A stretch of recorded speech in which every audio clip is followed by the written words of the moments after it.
Okay, so I've done a lot of additions as I've been playing and showing you guys skills of how to update and little tricks here on the Woodmore Middle School page. So far, everything that I've done is not on the World Wide Web yet. Um, if ever I want to edit a link, I would just go to the pencil and I would be able to edit that link. I could paste a link in there. I could also, with already existing text, if I have a problem with it, I can double click in there, highlight it, bold. I can even make it a different size. Based on that, I can also add a color over here. But it is not live until I hit the big old blue-ish button up here.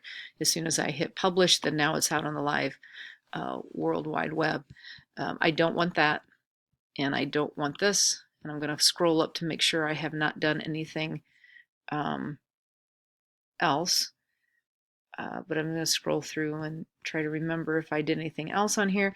But every time I am done with an update, whether it's a text or editing a word, I hit publish right away because I know that that one simple thing that I wanted done for the World Wide Web, for the real live Woodmore Middle School page, that if I hit publish, it'll be out there. Even if it's as simple as someone misspelled middle and I change it, I hit publish right away.